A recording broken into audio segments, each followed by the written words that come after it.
morning, ladies and gentlemen. Assalamualaikum warahmatullahi wabarakatuh. Assalamualaikum warahmatullahi wabarakatuh. Honorable the head and staff of primary school teacher education, distinguished speaker Dr. Nurul Hidayati, PhD, and all respected student and participant. I am Intan Putri Rahmania, and I have the honor to serve as the moderator for today's visiting lecture. Today's visiting lecture is part of the Inclusion Education course of the Primary School Teacher Education at Universitas Muhammadiyah Surakarta. This academic session is intended to enrich our understanding and teaching practice in inclusive education, especially at the primary school level. It is our great privilege to welcome Dr. Nurul Hidayati, PhD, from Hiroshima University, Japan, who will be delivering her presentation on the theme Inclusive Education at Primary School. Before we move on to the speaker's presentation, please allow me to share some important guidelines for today's session. To ensure the smooth running of today's lecture, 1. Please mute your microphone during the presentation. 2. You may write your question in the Zoom chat box, which will be addressed during the Q&A session at the end. 3. Kindly use respectful language and academic etiquette throughout the session. Now, allow me to briefly introduce our distinguished speaker. Name, Nurul Hidayati Rofiah, PhD.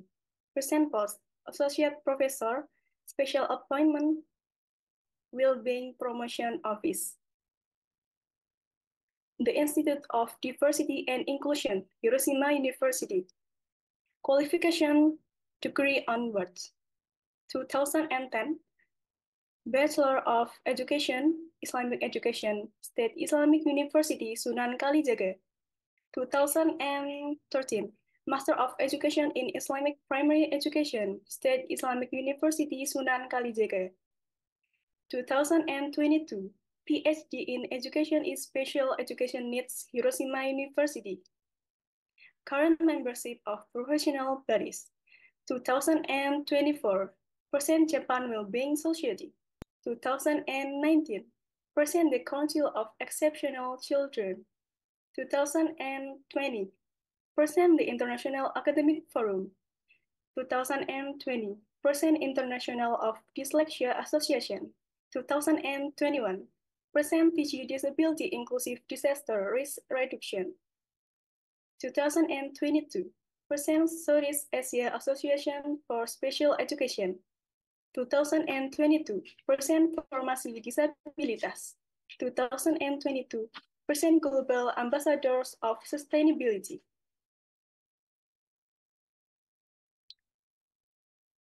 Dr. Nurul Hidayati, PhD, is currently affiliated with Hiroshima University, Japan. Her academic background and research are focused on inclusive education, equity in learning environments, and innovative teaching strategies for diverse student needs. She has actively contributed to cross-national studies on inclusive policy development and is deeply engaged in promoting access, participation, and learning outcomes for children, particularly those with special education needs at the primary school level.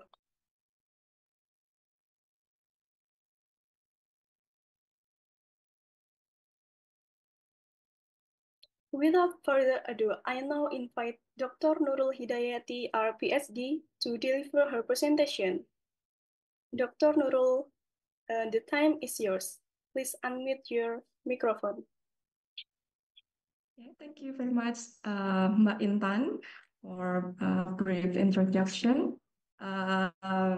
Assalamualaikum warahmatullahi wabarakatuh. Waalaikumsalam warahmatullahi wabarakatuh. Good morning, everyone. It's a pleasure to here today addressing such an important topic, such inclusive education. My name is Nurul Hidayati Rofiah. As Mbak Intan mentioned, I'm an associate professor special appointment in Hiroshima University at the Institute for Diversity and Inclusion. Allow me to share my presentation today.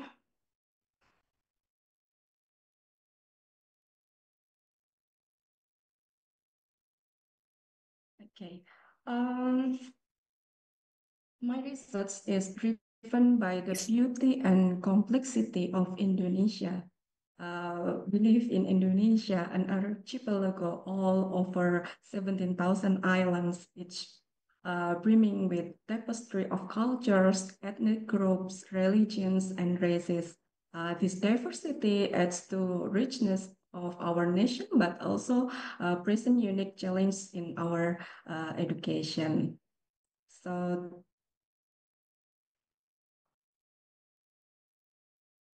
this is our outline today. We will define what is inclusion and how about practice in different countries. What is the challenge and how is the recommendation?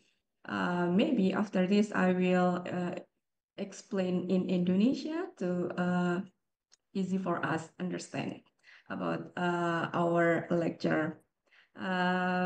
Sebagaimana yang kita ketahui ya, bahwasanya di sini kita tinggal di Indonesia yang sangat beragam. Jadi sudah pasti diversity itu menjadi bagian dari kita. Kita sudah mengerti banyak sekali keragaman yang ada di Indonesia, baik itu dari sisi agama, dari budaya, dari etnik, dari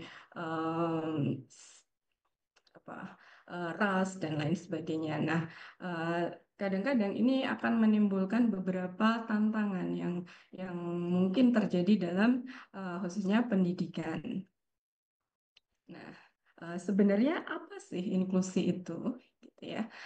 Jadi inklusi ini merupakan lawan kata dari eksklusi ya. Inklusi merupakan menciptakan budaya di mana semua orang merasa memiliki dan dihargai atas perspektif uniknya mereka. Setiap individu tanpa memandang latar belakang atau kemampuan berhak atas kesempatan yang sama dalam semua aspek kehidupan, termasuk pendidikan. Nah, beberapa elemen kuncinya ada di respect for diversity, equity and access, dan participation and belonging. Nah, prinsip-prinsip dalam inklusi. Menurut UNESCO, inklusi ini merupakan suatu proses yang terus berkembang. Bahkan beberapa di negara maju, yang kita sebut maju, atau di beberapa negara praktiknya, mereka juga mengalami beberapa tantangan. Nah, ini mencakup usaha yang sistematis untuk merespon kebutuhan semua peserta didik dengan mengidentifikasi dan menghapus semua hambatan dalam pembelajaran dan partisipasi.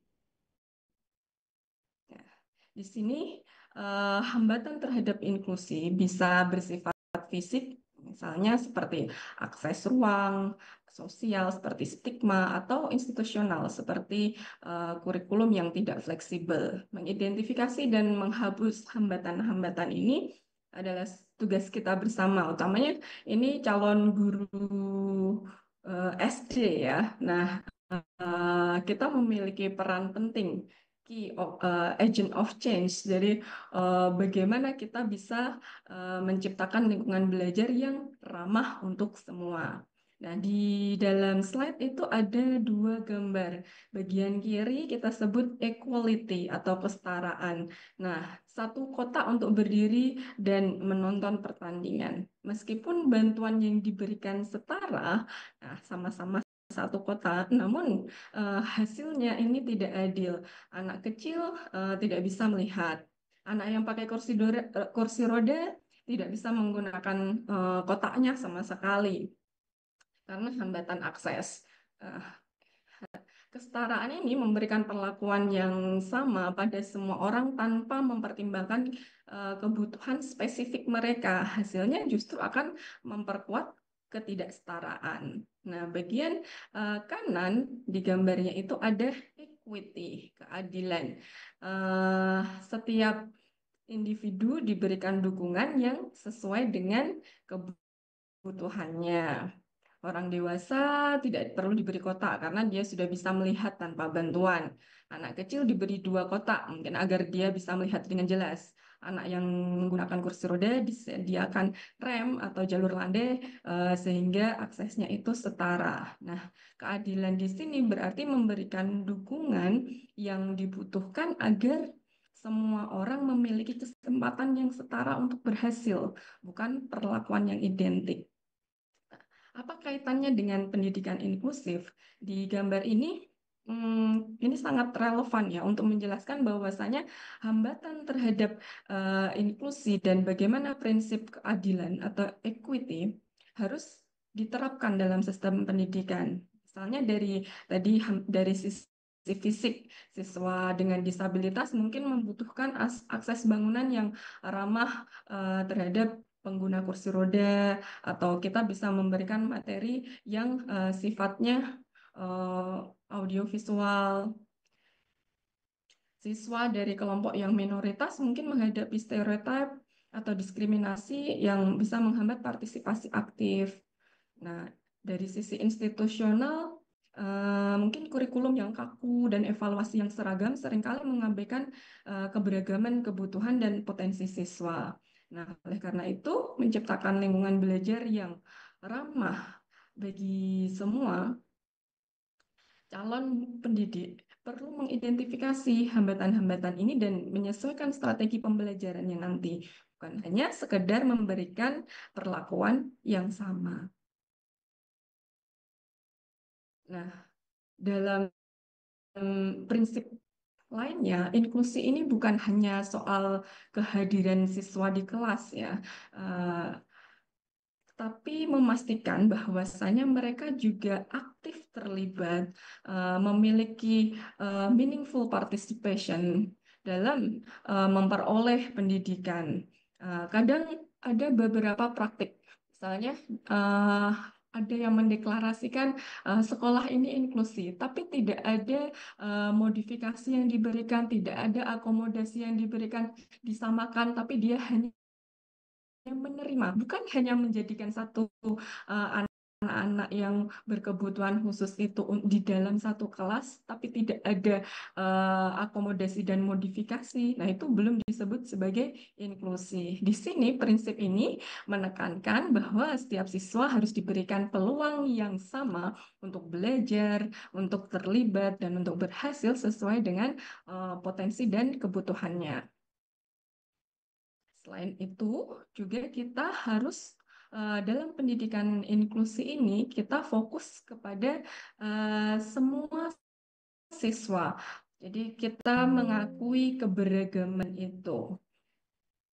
Ada kaitannya diversity dan inclusion. Kebetulan saya uh, di bekerja di Hiroshima University ini di Institute for Diversity and Inclusion. Jadi ada keterkaitan antara diversity dan inclusion. Di diversity ini kita mengakui bahwa uh, orang atau peserta didik ini memiliki berbagai latar belakang yang berbeda, memiliki kemampuan, kebutuhan, budaya, bahasa, dan karakteristik yang berbeda-beda. Kita menghargai adanya perbedaan di antara individu itu. Nah, inclusion ini langkah yang lebih jauh, bukan hanya menerima keberagaman saja, tapi secara aktif kita memastikan bahwa semua peserta didik itu dilibatkan, didukung, dan diberi kesempatan yang setara untuk mengakses pendidikan yang berkualitas tanpa ada uh, diskriminasi. Nah, hubungannya diversity ini adalah fakta. Perbedaan itu pasti ada. Sedangkan inclusion ini merupakan sebuah tindakannya. Bagaimana sistem pendidikan merespon keberagaman itu dengan cara yang adil dan adaptif. Nah, selain itu prinsipnya yaitu uh, dengan right-based approach. Jadi ini sebagaimana yang kita ketahui ya bahwasanya uh, semua pendidikan adalah hak asasi manusia, apapun itu, siapapun itu, termasuk orang-orang yang berkebutuhan khusus pun berhak menerima pendidikan. Kenapa inklusi itu? Why is inclusion important? Jadi sepertinya mungkin teman-teman, adik-adik di sini sudah mempelajari dalam perkuliahan sebelumnya bahwasanya kita ada juga di kebetulan saya juga di Universitas Ahmad Dahlan juga mengajarnya di PGSD dan terkait dengan pendidikan inklusi. Jadi kita eh, mendorong calon guru ini memahami konsep dari pendidikan inklusif itu, sehingga nantinya eh, melihat adanya keragaman siswa di dalam kelas itu sudah bukan hal sesuatu yang aneh. Kita bisa mengurangi rasa diskriminasi dan prasangka ketika setiap individu merasa dihargai dan diakui keberadaannya, maka kita akan menjadi masyarakat yang lebih harmonis, lebih sejahtera.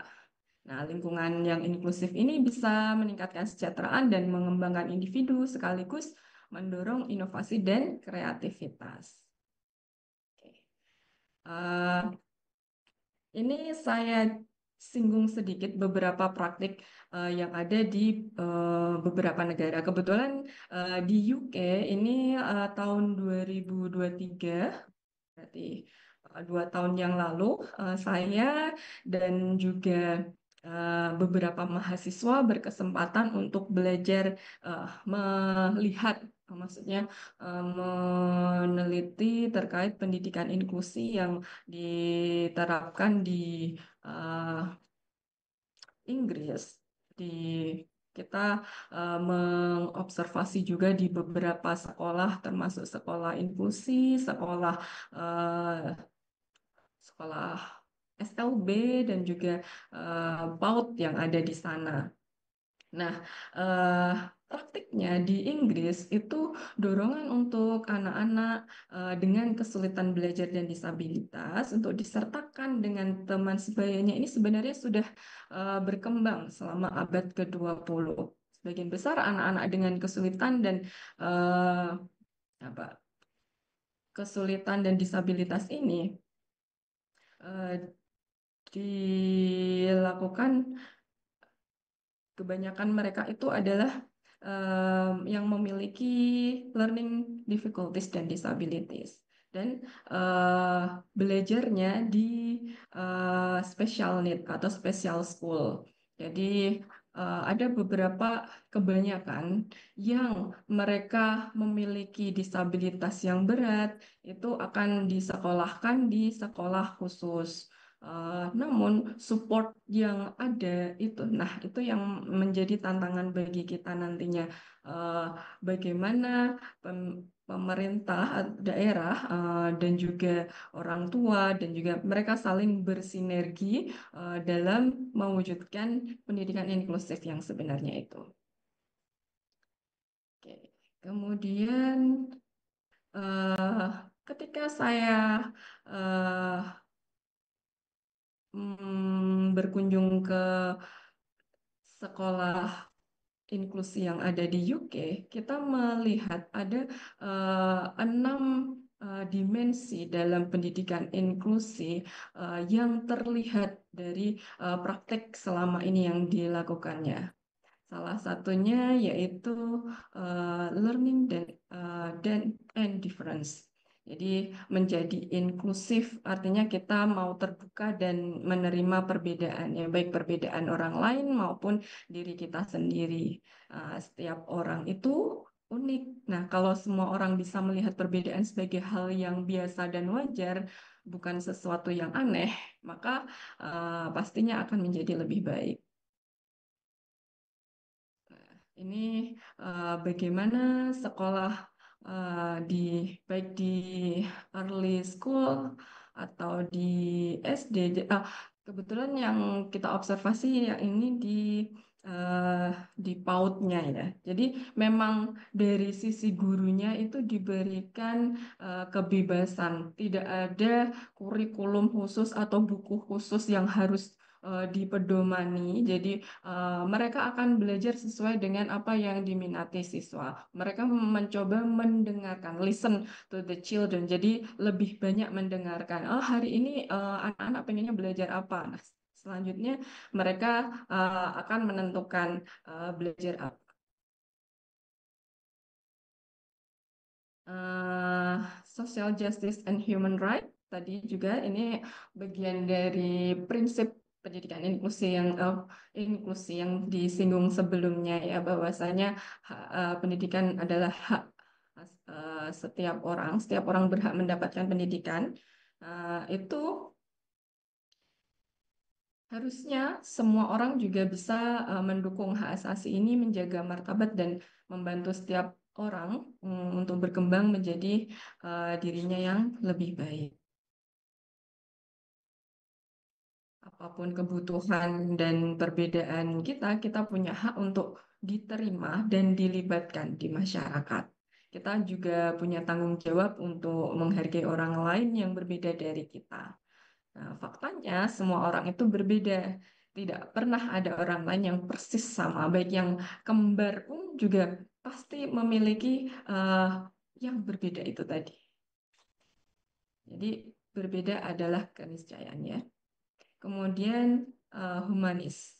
Nah, cara berpikir yang menekankan pentingnya membuat keputusan secara etis dan masuk akal berdasarkan bukti serta dengan kepedulian terhadap sesama. Pada dasarnya manusia itu cenderung peduli, empatik, dan ingin berkembang secara positif. Eh, Relasional pedagogi dalam humanism ini menekankan pentingnya hubungan antar manusia dalam proses belajar. Nah, ini adalah cara berpikir bahwa hidup kita bisa dibentuk ulang melalui hubungan yang bermakna dengan orang lain. Hubungan sosial ini punya peran besar dalam cara kita belajar. Jadi otak kita sangat dipengaruhi oleh interaksi dengan orang lain. Nah, itulah pintu utama untuk belajar. Eh, Menurut penelitian ini, ilmu saraf ini juga menunjukkan bahwa hormon seperti endorfin yang bikin kita senang dan kortisol yang muncul saat stres bisa mempengaruhi proses belajar lewat perubahan pada otak, khususnya pada lapisan pelindung saraf atau mielin ini.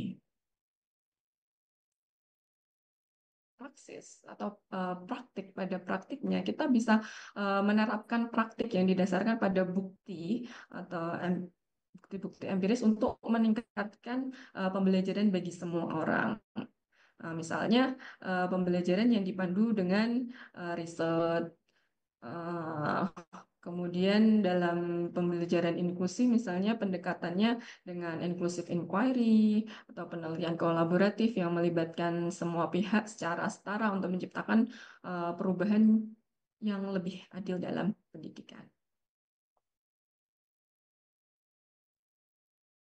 Nah, menurut Black Hawkin dan juga Graham Smith, dia menyampaikan bahwasanya menurut pandangan anak-anak ini, kelas yang inklusif adalah tempat di mana mereka bisa merasa nyaman dan aman, bisa belajar dengan baik, punya teman dan bekerja sama, dan saling berbagi nilai dan sikap yang positif.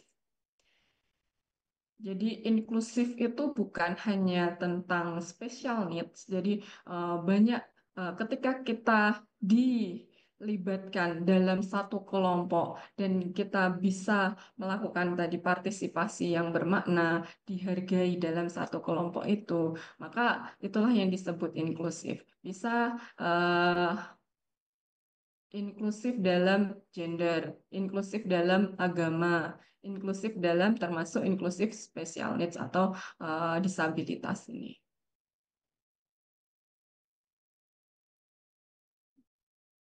Hmm. bahasa itu penting ya, cara kita bisa bicara dan memenuhi cara kita melihat dan memperlakukan orang lain, terutama mereka yang punya kebutuhan khusus atau disabilitas.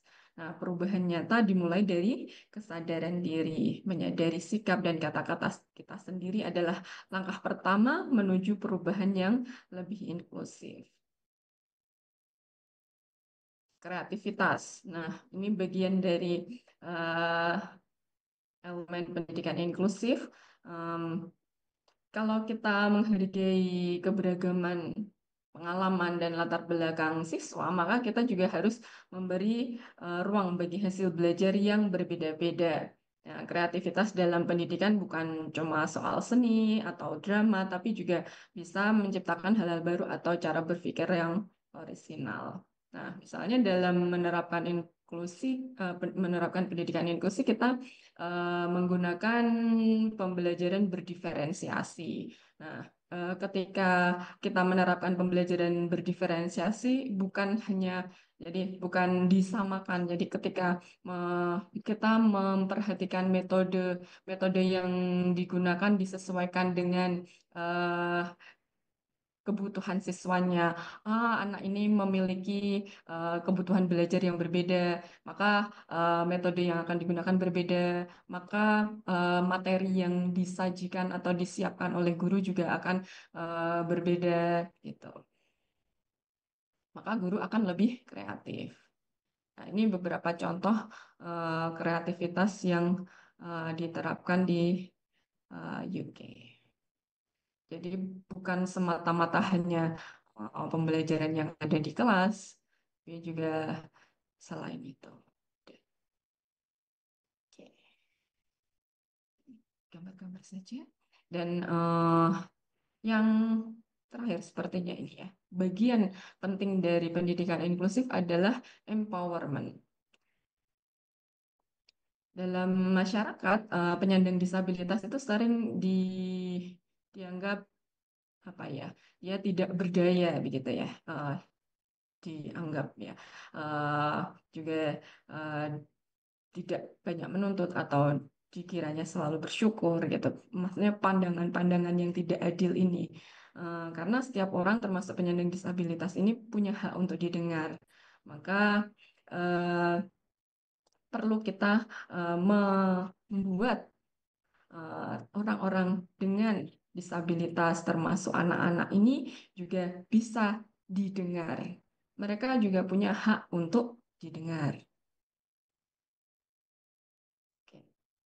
Ini contoh eh, lesson plan yang bisa membuat lebih berdaya. Oke. Dalam pemberdayaan juga eh, bisa melibatkan orang tua. Orang tua juga dilibatkan dalam kegiatan yang ada di sekolah. Oke, itu yang salah satu contoh yang diterapkan di eh, UK. Nah, bagaimana dengan di Indonesia ini sendiri? Apa yang didefinisikan sebagai pendidikan inklusif itu? Eh, di Indonesia ini pendidikan inklusif menurut undang-undang atau menurut eh, Permendiknas nomor 70 tahun 2009 ini ya sudah disampaikan sistem pendidikan yang memberikan kesempatan kepada semua peserta didik, baik yang memiliki kelainan atau yang memiliki potensi kecerdasan atau bakat istimewa, untuk bisa mengikuti pendidikan dalam lingkungan pendidikan bersama dengan dengan peserta didik pada umumnya. Jadi, yang memiliki kebutuhan khusus dan yang tidak berkebutuhan khusus bersama-sama belajar dalam satu lingkungan belajar, atau kita sebut dengan eh, kelas reguler gitu. Pendidikan inklusif ini mengintegrasikan anak berkebutuhan khusus dalam sekolah reguler.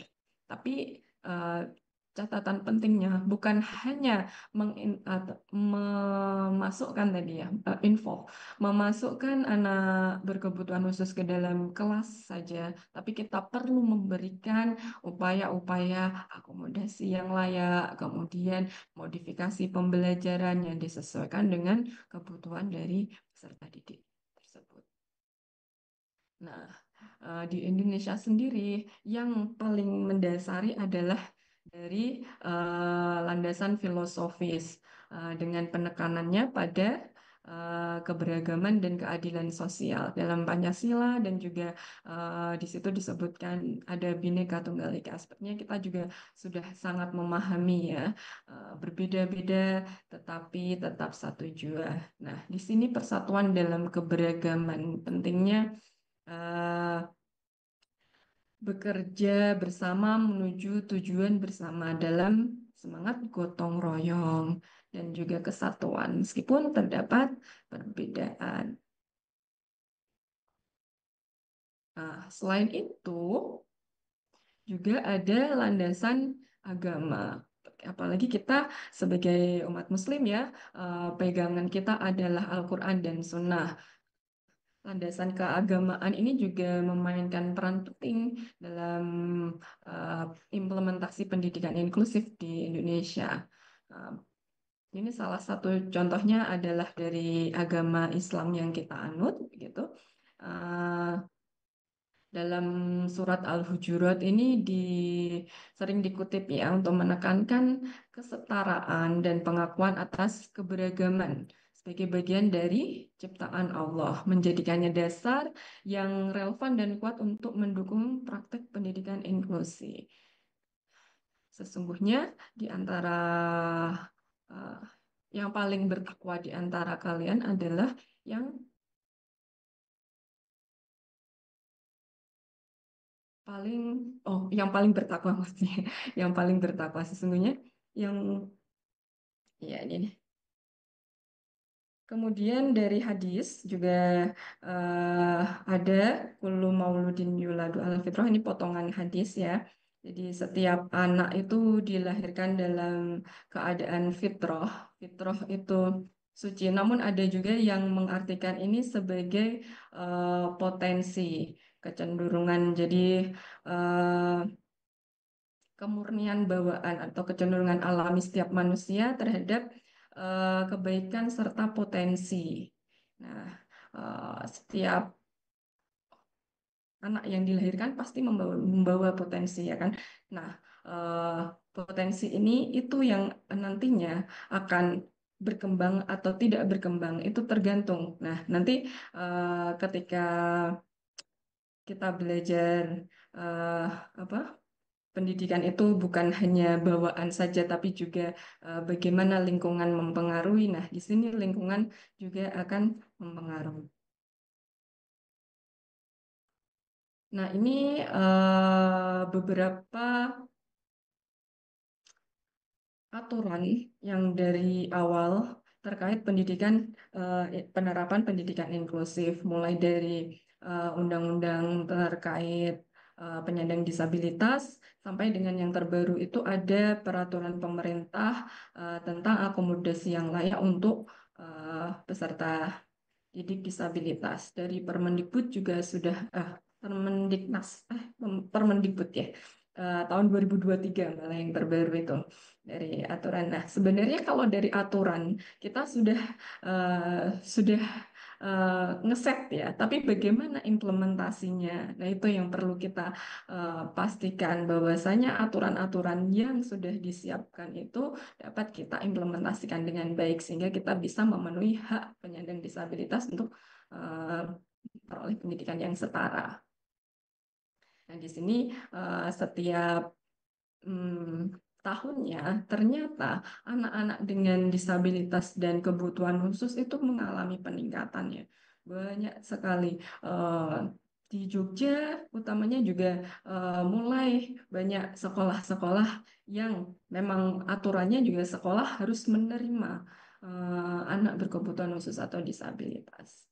Namun meskipun mulai banyak, ternyata itu dari totalnya hanya 16% saja sekolah yang ada itu bisa mengakomodir anak-anak berkebutuhan khusus itu. Dan jenis dari anak berkebutuhan khusus yang diterima itu sangat beragam, mulai dari kesulitan belajar sampai dengan disabilitas fisik dan lain sebagainya. Nah, ini adalah banyak tantangan yang uh, di yang muncul dalam uh, penerapan pendidikan inklusif. Pertama adalah aksesabilitas ya, keterbatasan akses. Banyak sekolah di Indonesia ini belum memiliki fasilitas dasar aksesabilitas, misalnya untuk jalur rem pengguna kursi roda, jalur uh, untuk yang pengguna disabilitas penglihatan, kemudian toilet yang misalnya ramah terkait disabilitas gitu. Nah, banyak sekolah dari data Direktorat Sekolah Dasar itu banyak sekolah yang belum memiliki infrastruktur memadai untuk menerapkan pendidikan inklusif. Jadi tidak semua sekolah itu memiliki peralatan atau bahan ajar yang memadai untuk mendukung anak-anak penyandang disabilitas. Sistem pemantauannya pun juga belum jelas. Pedoman nasional untuk mengenai akomodasi yang layak di sekolah inklusif masih eksis dan sistem evaluasinya ini masih belum memadai sehingga menjadi tantangan bagi kita. Selain itu juga terkait identifikasi dan asesmen. Guru-guru masih kesulitan juga bagaimana proses identifikasi dan asesmen untuk siswa disabilitas. Selain itu juga kualitas dari guru. Guru-guru merasa masih sangat jarang mengikuti training atau pelatihan-pelatihan yang bisa meningkatkan kemampuannya dalam mengajarkan terhadap anak-anak disabilitas.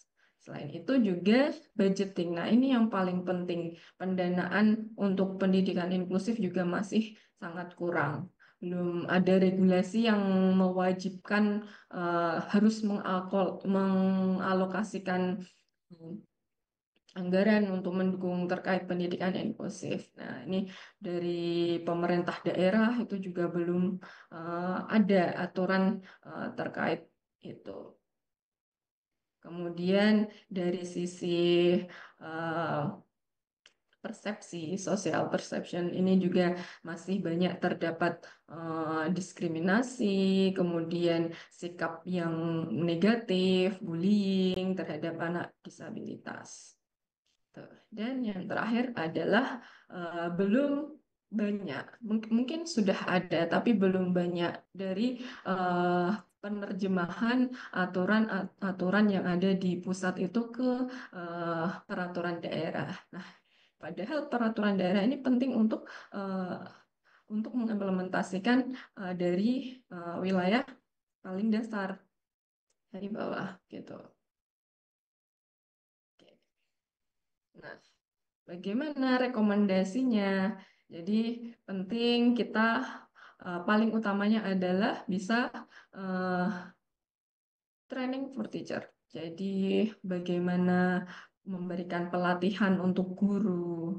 Sebenarnya upaya-upaya pemerintah untuk memberikan pelatihan bagi guru itu juga sudah dilakukan. Misalnya ada pelatihan online, ada pelatihan berjenjang yang dari Kemdikbud itu. Namun juga eh, itu menjadi tantangan. Guru bebannya sangat besar untuk melakukan continuing professional development ini menjadi suatu tantangan bagi guru. Kemudian uh, aturan-aturan yang sifatnya regional regulation ini juga uh, perlu dan juga SOP untuk implementasi pendidikan inklusif. Pentingnya kolaborasi dan juga networking.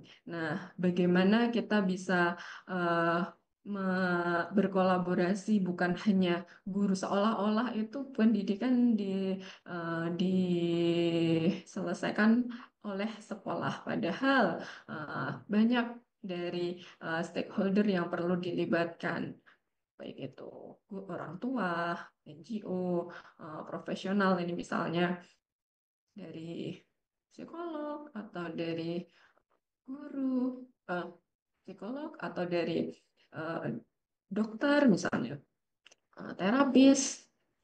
Budget alokasi juga penting, kemudian infrastruktur yang aksesibel, ini sangat membantu untuk bisa menerapkan pendidikan inklusif. Dan uh, asistif teknologi ya, ini juga sangat membantu untuk banyak, ini bisa dimanfaatkan bagi siswa berkebutuhan khusus dan disabilitas untuk uh, misalnya untuk pembelajaran bisa dimanfaatkan menggunakan asistif teknologi. Nah, banyak, kurang lebih 412 ini LPTK atau Lembaga Pendidikan Tenaga Kependidikan yang ada di Indonesia ya, dengan 6.000 lebih program studi di bidang pendidikan. Nah, ini merupakan peluang yang sangat besar bagi kita. UMS juga bagian dari LPTK, UAD juga bagian dari LPTK yang menghasilkan calon guru. Bagaimana kita bisa, ini merupakan langkah strategis ya, kita bisa memberikan pelatihan untuk guru-guru, untuk calon guru ya, pre-service teacher, yang dan itu juga merupakan sudah ada di aturan yang akomodasi yang layak itu, bahwasanya penyiapan calon guru untuk diberikan pendidikan inklusif, mata kuliah pendidikan inklusif itu ada dalam aturan tersebut. Jadi harapannya dengan ini maka calon guru ini sudah punya bekal terkait pendidikan inklusif, sehingga attitude-nya akan berubah, dan ketika attitude-nya berubah maka bukan hanya sikap, tapi pengetahuannya juga, bagaimana nanti mengajarkan anak dengan disabilitas. Selain itu juga skill-nya akan meningkat. Bagaimana nanti ketika mengajar anak-anak ini, keterampilannya terhadap implementasi pendidikan ini. Pastinya banyak manfaat dalam menerapkan pelatihan-pelatihan untuk guru ya. Namun yaitu tadi, nah, ini bisa meningkatkan pemahamannya, lebih diferensiasi pembelajaran yang efektif. Mungkin nggak tahu kalau di UMS sudah ada mata kuliah pendidikan inklusif atau pembelajaran berdiferensiasi. Sepertinya kalau di PPG itu ada mata kuliah yang mengajarkan tentang pembelajaran berdiferensiasi. Nah, ini salah satu manfaat utama dari pelatihan ini bisa meningkatkan kemampuan guru dalam menerapkan strategi berdiferensiasi.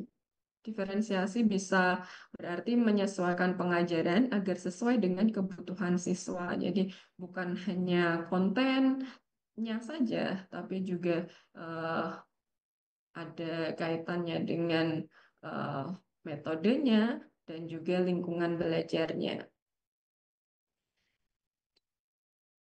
Kemudian yang terakhir bisa membangun ruang belajar yang inklusif.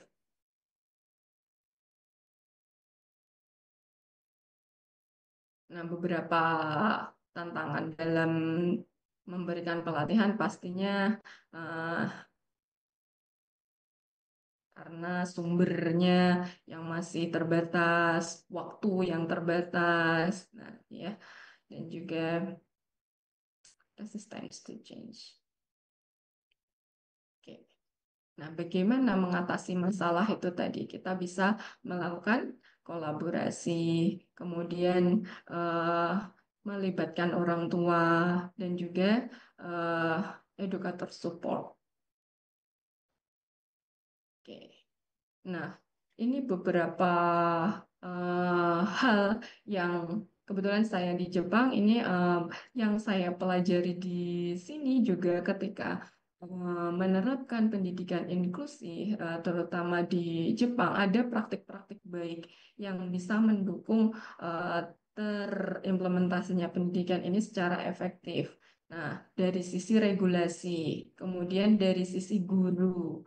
Kemudian tadi kolaborasi dan support sebenarnya hampir sama tantangan dan rekomendasi yang disampaikan tadi juga memunculkan eh, good practice yang ada di Jepang. Jadi bagaimana terkait aksesibilitas dan juga assistive technology. Kemudian eh, support center atau resource center yang ada di eh, dalam pendidikan inklusi. Itu. Nah, yang terakhir, ini gambar. Jadi, apa ya?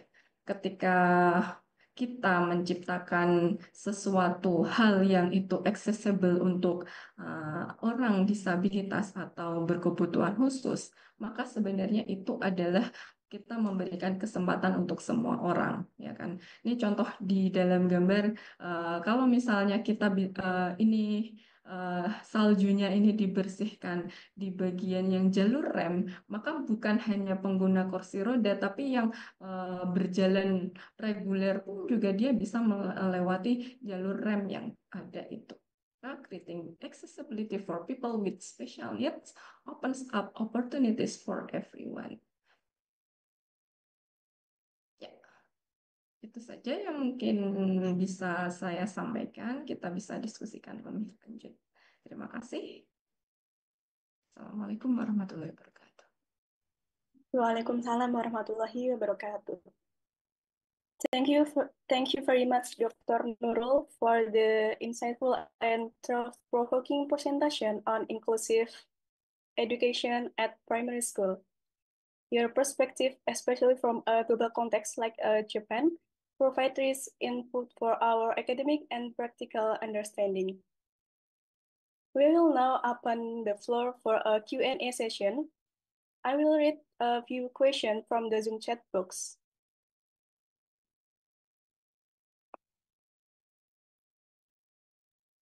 If there are questions, can be written in the chat box or directly. Teman-teman, jika ada yang ditanyakan bisa langsung on mic. Assalamualaikum Mbak Intan. Waalaikumsalam, Ibu. Boleh saya menyapa Bu Nurul dulu sambil Boleh. Bu teman-teman. Assalamualaikum Bu Nurul. Waalaikumsalam, Bu Fitri. Dapat salam dari Pak Ragil, Bu. Iya. Katanya sudah kangen sama Mbak Nurul katanya. Gimana sehat Bunda? Alhamdulillah Ibu sehat. Ibu Fitri Iya. bagaimana? Alhamdulillah sehat Bun. Ini sudah tahun kedua ya Bunda ya di Hiroshima.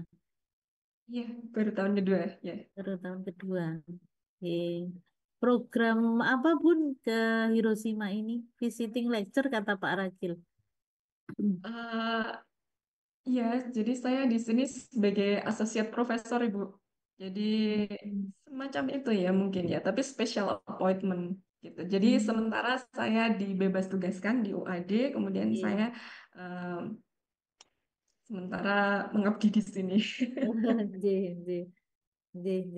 Nah, nanti bisa Bunda diceritakan, ditularkan ini apa namanya program-program ini ke kami, ke dosen-dosen Bun. Siapa tahu ada yang berminat Ah, mengikuti jejaknya Bu Nurul, Bunda Nurul ini.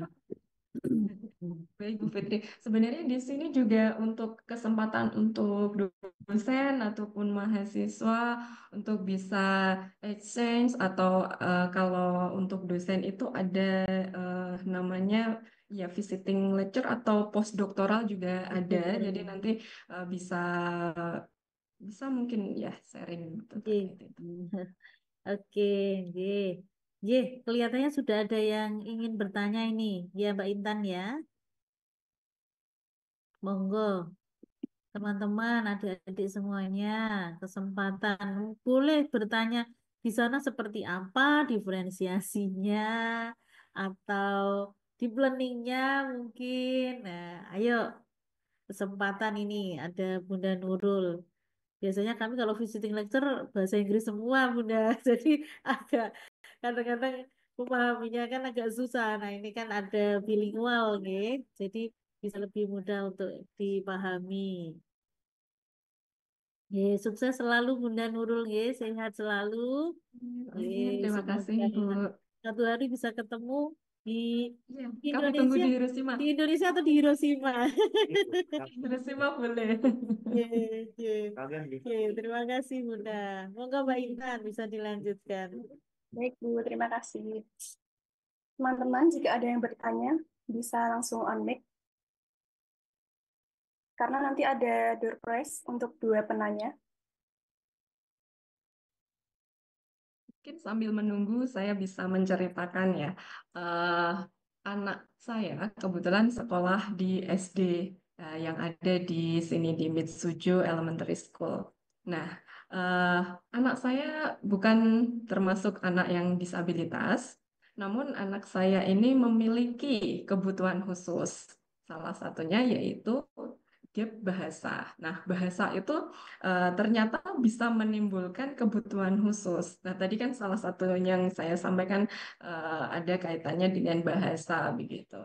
Nah, di sekolah anak saya ini memberikan layanan akomodasi atau persiapan bahasa. Jadi, sebelum di sekolah, nanti pemerintah daerahnya juga akan memberikan layanan persiapan bahasa, bagaimana dia eh, minimal atau apa ya bahasa bahasa minimal yang harus dikuasai ketika sekolah. Kemudian nanti ketika di sekolah itu ada eh, kelas khusus yang digunakan untuk bahasa. Kebetulan anak saya masuk di sini kelas 4, sedangkan kelas 4 di sini itu eh, sudah menggunakan huruf yang complicated, ada hiragana, katakana, dan kanji, sehingga anak saya masih belum eh, masih beradaptasi untuk mengikuti itu, maka sekolah memberikan kelas khusus untuk anak saya bisa belajar bahasa Jepang yang lebih dari awal dulu. Ketika pelajaran bahasa Jepang, dia akan masuk ke resource center itu, ke kelas bahasa Jepang. Kemudian nanti ketika pelajaran biasa, dia akan mengikuti di kelas regulernya. Nah, itu salah satu praktek dari pendidikan inklusi yang ada di Jepang. Jadi bukan hanya dari sisi disabilitasnya itu saja, tapi dari sisi bahasa juga perlu disiapkan.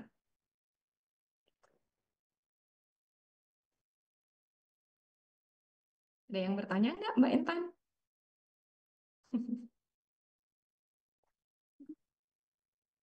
Maybe can I ask a question first, Mom? Oke. Um, what practical strategies can be adapted for Indonesian classroom with limited resources? Good question. Ya, apa yang bisa kita lakukan kalau kita punya sumber daya yang sangat sederhana? Sepertinya kalau yang bisa kita lakukan adalah dari sisi guru. Bagaimana attitude, ya, attitude. Banyak penelitian-penelitian yang menyebutkan bahwasanya sikap guru dalam pendidikan inklusif ini menjadi bagian penting dalam penerapan pendidikan inklusif. Kalau kita tidak punya resource yang bagus, tapi kalau kemauan guru, nah akan memunculkan kreativitas-kreativitas tadi. Guru yang mau belajar, maka dia akan bisa merubah hal yang tidak mungkin menjadi mungkin. Nah, Tapi harapannya memang perlu eh, kaitannya tadi eh, kolaborasi dan networking itu yang penting juga. Jadi eh, penting bagi guru. Guru bisa eh, berubah sikapnya dan menambah pengetahuan atau meningkatkan pengetahuannya dan skillnya terhadap pendidikan inklusif.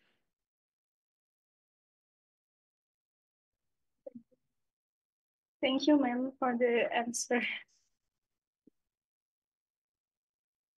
Selanjutnya ada pertanyaan dari Rizky Utami. Apa pengalaman paling berkesan Ibu selama meneliti atau terlibat langsung dalam implementasi pendidikan inklusif? Hmm. Pertanyaan yang sangat menarik. Sebenarnya ketika kita meneliti atau terlibat langsung dalam pendidikan inklusif, kita akan bertemu dengan beragam. Tadi keberagaman itulah yang menjadi hal yang unik dan itu sangat menarik kalau bagi saya itu hal yang menarik ketika kita meneliti di misalnya saya fokusnya lebih ke disaster risk reduction education untuk pendidikan untuk anak-anak disabilitas. Nah, bagaimana kita menyiapkan atau memberikan pengetahuan terkait memitigasi bencana untuk anak-anak disabilitas yang memiliki disabilitas intelektual misalnya. Nah, ketemu dengan siswa-siswa yang beragam tadi itu hal yang sangat menarik bagi saya.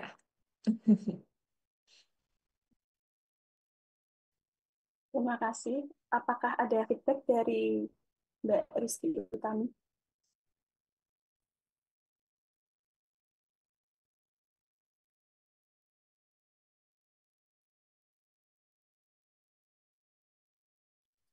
Langsung saja ke next question dari Ilham Fatku Rozak. Dalam sekolah inklusif yang ada di Indonesia, modifikasi kurikulum untuk ABK masih pada inisiatif guru, bukan sistem. Bagaimana sistem di Jepang mendukung kurikulum yang fleksibel, namun tetap terstandar bagi semua siswa? Baik, terima kasih pertanyaannya. Sebenarnya di Jepang pun untuk pendidikan inklusif yang menggabungkan antara disabilitas dan siswa reguler itu juga belum banyak.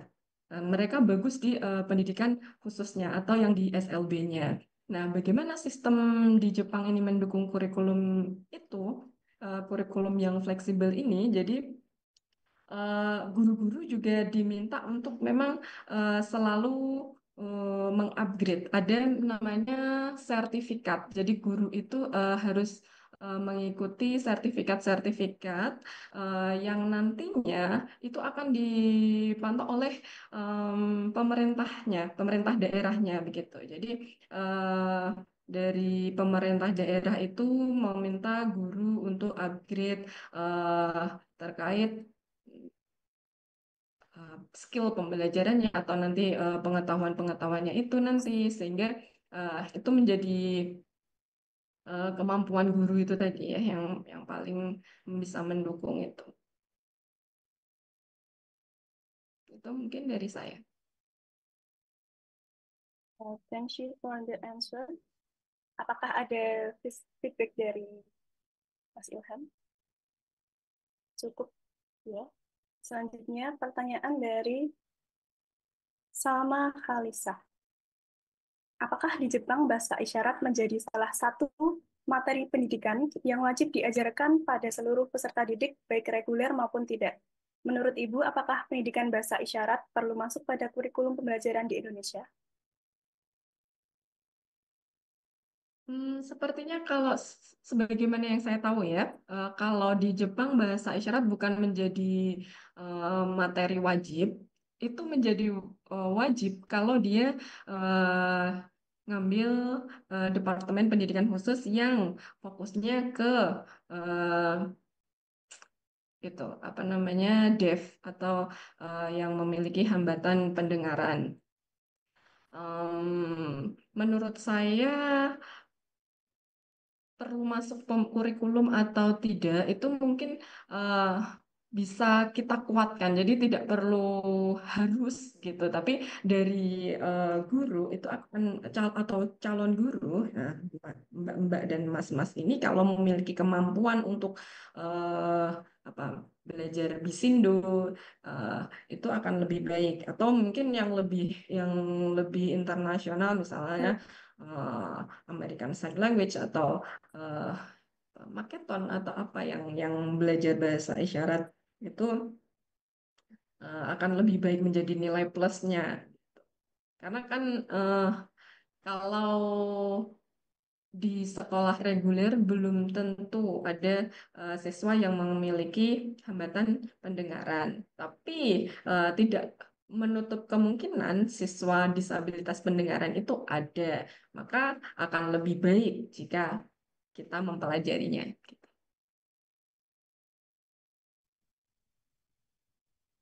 Baik, terima kasih Ibu. Mungkin untuk sesi Q&A saya cukupkan.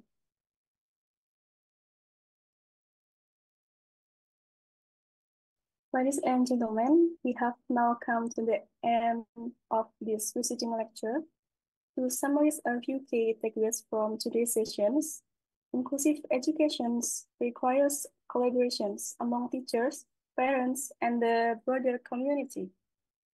On behalf of Universitas Muhammadiyah Surakarta, I extend my heartfelt thanks to Dr. Nurul Hidayati, PhD, for her valuable insight and all participants for your enthusiasm and active engagement.